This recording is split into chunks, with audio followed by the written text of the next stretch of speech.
Hi, you guys. This is Simone Watson, and I am here to talk about writing and social justice.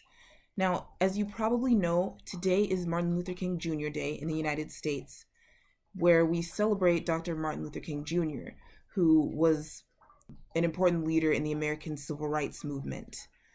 As a child, I used to think of the American Civil Rights Movement as something that happened way back in the 60s, something that ended, everything just like a light switch flipped and everything was fine and it was over. That is actually not the case. The way that I see it now, prejudice is something that exists in multiple forms, and it is something that has almost always existed. Longer than there's been such a thing as the United States of America, for example. Much longer than that, there's been prejudice. To think of it as something that would just abruptly end, that wouldn't be a realistic expectation. Okay, so right now we are still feeling the effects of things that happened decades ago, even centuries ago. But I think that the good thing is that there is progress. Okay, not just for African Americans, but just there's progress in general towards more and more social justice in our country. And a lot of people say that the key is empathy.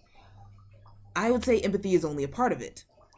Empathy empathy means two things. Empathy can mean you have an understanding of someone else's problems because you've been through those same problems. Empathy also sometimes can be used to mean just you identifying with people in general, especially because of something that you obviously have in common. Empathy is very, very good. But I think that there's also something, I'm not sure whether to call it, I guess I would call it understanding. That's also really important, okay? It's good to listen to people, listen to people because sometimes you have no idea what somebody's been through. You haven't been anywhere near, you grew up on opposite sides of town or sides of the country. You're not from a similar background, but you can learn something from that person, you know. And I think that's very important, especially at a time like this, because we've just been through the most divisive presidential election that I can remember. I'm only 22, so I haven't been through that many presidential elections, but this one was so, so divisive. Even while the election was going on, it sort of broke my heart to think, like, how are we as a country going to heal after this? This big divide that's happening. How are we going to bridge that gap? You know, um, and to be honest, I was disappointed. I was disappointed in the results of the election, and I stayed off of social media. I tried to stay off of social media as much as possible for a few days, due to my disappointment. And what I'm thinking now is, if I'm angry, upset, hurt, disappointed, I can use that in my writing. So, really, if you have a lot of anger, you can use that anger to fuel something positive. So, this book, I just started reading this book yesterday, okay? It's called Native Son by Richard Wright. He was an African American author. This book he released in 1940. Basically, it's about this guy named Bigger Thomas. He's this guy that is black and lives in Chicago, the south side of Chicago, which is where President Obama used to live too. So he lives there, and he has this deep-seated anger towards white people. Like I said, this is back in 1940. This guy, he's very, very angry because of Jim Crow laws, okay? And things that are preventing him from so many things that he would like to do. And some of these may not even be things that he necessarily wants to do, but he just would like to know that he could do them if he wanted to. Like that if he wanted to be a pilot, he could be a pilot. He wouldn't have to, he doesn't have to just like stay relegated to his corner of town and his little piece of society that he has been, given. And so he just has all this anger and doesn't know what to do with it. And I'm not that far into the book, and I'm trying not to read too much about it to see what happens next. But it's just really interesting so far. And so there's an introduction in the book. One of the things that Richard Wright talks about in his introduction to the book is politics. He talks about how he had some fear before writing the book. He felt like by writing this character that was an angry black man, that other people might view this as perpetuating or justifying a stereotype. For example, some white people at the time might be like, oh, see, we knew that was black people. We knew they were angry and violent, blah, blah, blah. And he thought that some of the black people might be like, oh, no, why'd you write this? You know, we're not all like that, da, da, da, da, da. And he was saying that his reasons for writing the book outweighed his fear at what people might think or what people might say. This introduction, it's a really good introduction. I encourage you guys to read the book, but I also encourage you to read the introduction.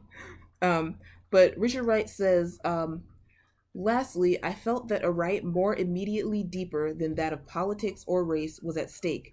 That is, a human right, the right of a man to think and feel honestly. And especially did this personal and human right bear hard upon me, for temperamentally I am inclined to satisfy the claims of my own ideals rather than the expectations of others. He wrote the book to express some of the thoughts and ideologies that were happening, that were just coming out of the anger, the anger that can happen when you live in a society that more or less hates you, for a long time, and how dangerous that anger can be if you're not sure how to deal with it.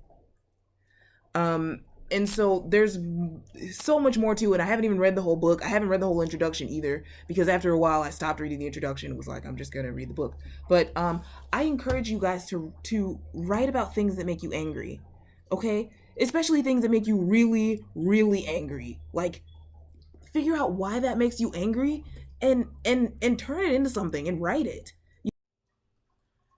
I rarely say on this channel what my book Red Letter Law is about, and that's because I don't want to, I don't know, I guess I get afraid to give too much away, but it's about slavery on Mars in the future. So it's a future where Mars has been colonized and there is slavery. There's a form of slavery going on there. And one thing that motivated me to write this book is that slavery makes me angry. Okay? Forms of slavery that existed in the past, including American slavery, and the form or forms of slavery that exist right now. Those make me really angry. And so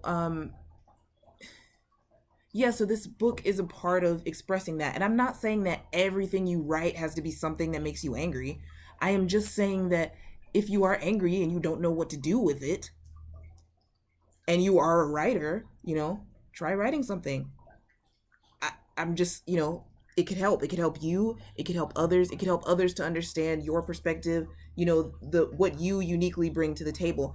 There are certain things that I bring to the table based on my experiences, based on my background, based on where I grew up, based on my age, etc., etc. There's a certain perspective that I have. There are all these things that have shaped my perspective that's different from other people's. And so, I write to express my perspective, and I should read to understand other people's perspectives.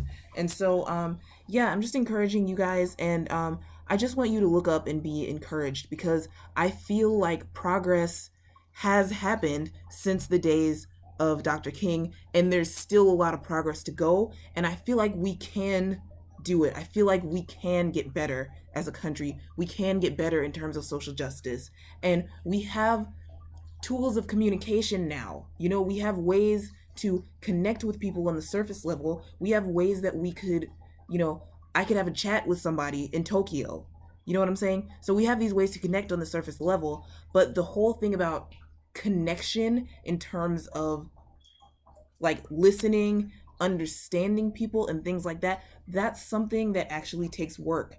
But when you do that work, things can get better. Okay? So thank you guys for watching. I have so many more thoughts on the topic of writing and social justice. So I'm hoping, yeah, I think I'll make another video about it at some point, but this is just, you know, a video of some of my thoughts. So yeah, thank you for watching. Please like, comment, subscribe if you want to, and I'll see you soon.